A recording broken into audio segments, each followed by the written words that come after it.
As Gary has become more public in the Twin Cities with his success with CSM and his philanthropic nature, everybody asks about Gary's early on recognizable entrepreneurial skills. And I have to go back and remember that the part of Gary that was most evident, I think, to everybody in the neighborhood was the fact that Gary had a huge curiosity, even as a little child.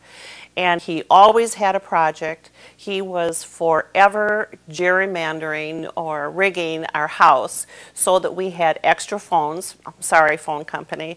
There was wiring that was not supposed to be there. He had a project, he had a plan, and once Gary had a plan and a focus, there was sort of no stopping him.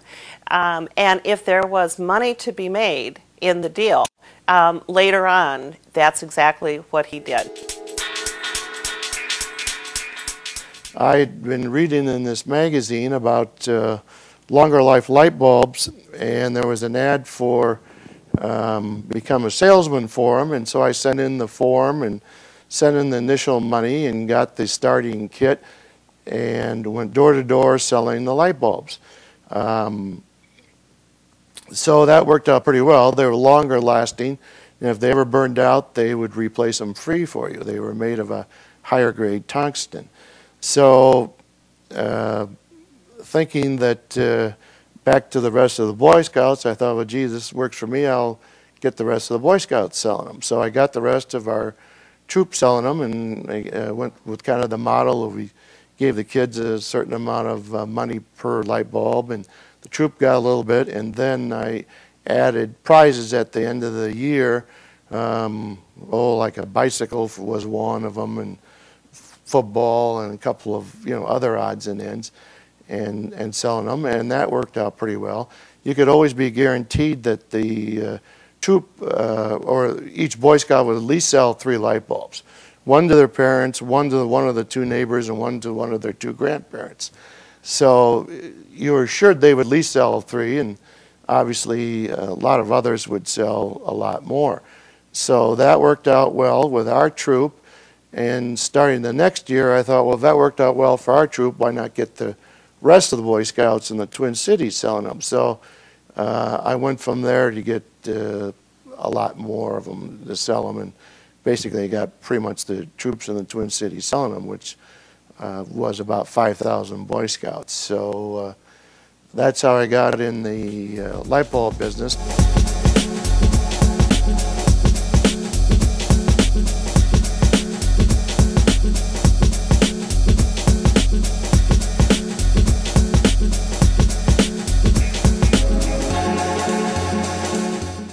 Still this Rothschild's company in modern merchandising, which were the LaBelle stores, if some of the people can remember the catalog stores. I was financing those for them around the country, and then myself and another person, we started a development company building the LaBelle stores around the country. And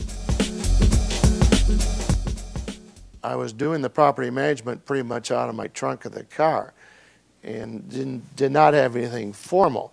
And I had offices kind of at all those different places, so I would go kind of around. So Leonard Gaspari and I were building an apartment project in Rapid City, which is Candlewood Apartments today.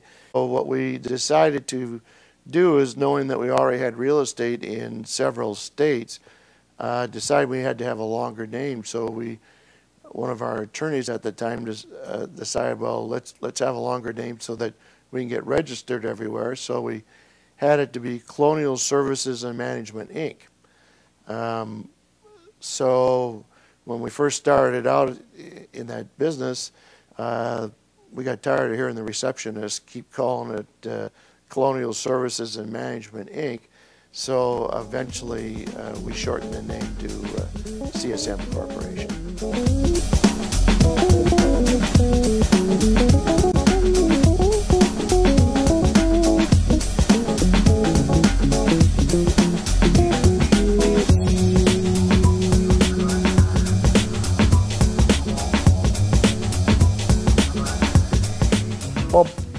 One of the stories that I remember from the early days when I started at CSM, I was very much a runner. Just do this, go get that. And one of my early duties that I took over from Gary's parents, Carl and Eva, was to collect the quarters out of the laundry machines in the residential properties.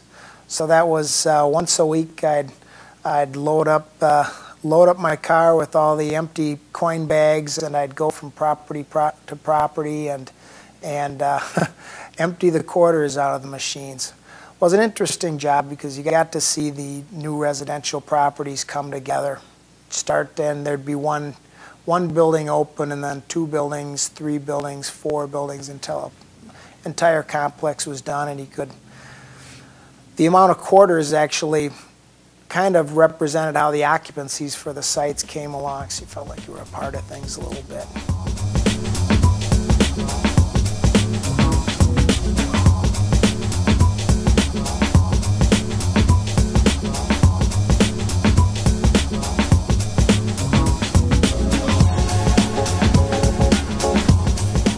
Well, back in the late 80s, early 90s, CSM and Gary were very opportunistic by buying foreclosed properties.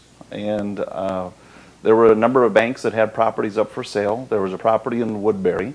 It was the Roadstar Inn at that time. You could have just well called it the Red Door prostitution drug infested something or another. It was a really, really bad place. But Gary was going to buy it with another gentleman who had hotel experience, and that person said to Gary, "Don't worry about it. I've got the hotel experience. We'll manage it. We'll take care of it. It's just kind of a passive investment for you." Well, Gary was on vacation the day that the closing came, and the gentleman that was going to be the real management of this and run it, he called 15 minutes before closing and said, "I'm backing out of the deal. I don't want to do it." Well, Gary had a reputation to protect. When he was going to buy something from a bank and he put his word out there that he was going to buy it, he wanted to fulfill his promise. So Gary told us to go ahead and close on the deal, and which we did. And at that point, I had nothing to do with the process of purchasing this, but Gary came back to town the next day, and he told me that we had purchased this thing out in Woodbury called the hotel. And I said, "Oh, who's going to run that, or who's in charge of that?" And he looked at me and he says, "Well, you are." And I laughed and I said, "Well, no, who's really going to do it?" He says, "Well, you are." And well, I had no idea how to run a hotel. I didn't know what a RevPAR was, an ADR. I didn't know any of that stuff. But anyway, we bought this hotel. Just to tell you what type of condition it was in when we bought it, it had no heat, had no air conditioning. The swimming pool didn't work. There were linens for 30 of the 165 rooms. There were 4 operating telephone lines, and there was hot water for 8 of the rooms. The lawn hadn't been mowed all summer. Weeds were growing a couple feet high in the parking lot. There were 3 flags with no flags on the pole. 3 flagpoles with no flags. It was in horrible and deplorable condition. Well, anyway, we sought out a franchise from Carlson Companies for the Country Inn by Carlson, and after a year of renovation, Carlson Companies awarded us with Developer of the Year, and Hospitality Magazine awarded us Restoration or Remodel Property of the Year. So that's kind of CSM's entry into the lodging business back in 1992.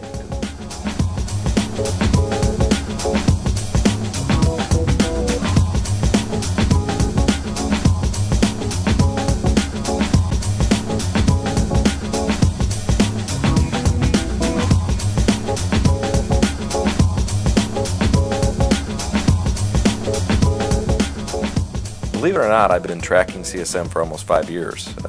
The former president was actually a friend of mine. We worked together, and I kind of got a very strong interest in it because I saw these awards that they were winning, the 2000-2001 Developer of the Year Award by Marriott, which is a huge award for Marriott, which is one of the strongest brands in the world. And so I started taking notice of this small company in Minneapolis and started tracking it. And when the opportunity came up, for this job, I was very excited because I knew how strong the reputation was. I knew how well the portfolio was performing, and I was very excited to get involved with it and try to help grow it.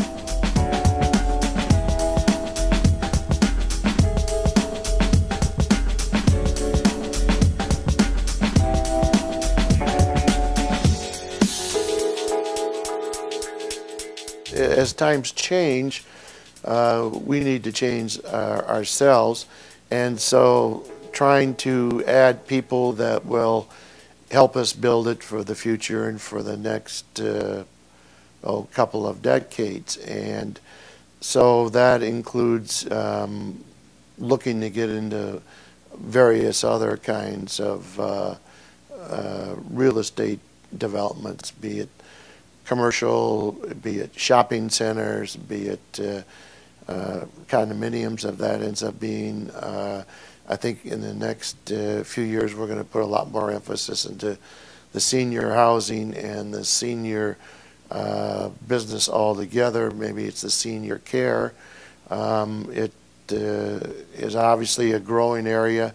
It's an area of the change of our society altogether. The people are getting older, so there's a lot of opportunities for us. And there's a lot of opportunities being kind of a mixed developer as we are, and being in the hospitality industry, that there's no reason we can't do more of a job of being in some other kind of senior living care, because we already have the components of serving the food, cleaning the rooms, and kind of taking care of the people, but at a different level. So I think in the next couple of years we're going to explore all those activities. Additionally, where I'd like to see the company go, besides the business activity, is to get more involved with charity and philanthropy altogether. We have our kind of family office, the foundation, gearing up more with the idea that we have more participation from employees themselves and the company itself as a whole, instead of me and some of these other charities alone, to give everybody some of the great satisfaction. And idea would be to build more teamwork and get more projects that everybody would like to be involved in, so that that would further our company name in the community and area as a whole.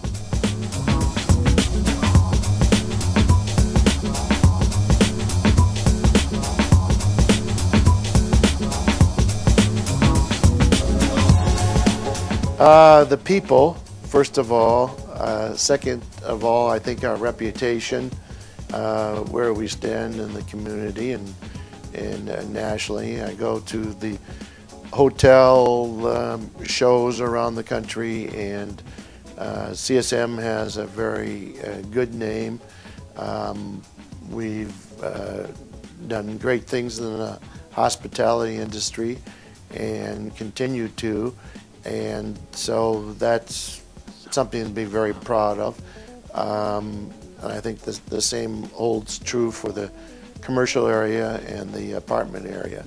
So it's probably the people, the reputation, and three, the properties themselves.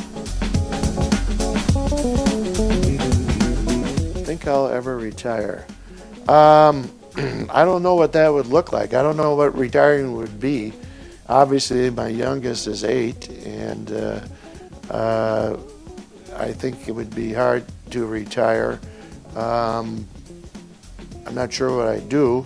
As probably a lot of people know, I'm not a terrific golfer. I don't have the attention span for it, and after I've got about 3 holes, that's about enough for me. The game is way too long. So I'm not sure what I would do. I'm involved in a lot more nonprofits than I have been in the past, and have been enjoying that. So I guess I don't receive money from that, but to me, that isn't retirement either, because a lot of it's been a lot of hard work. So no, I don't think I would retire.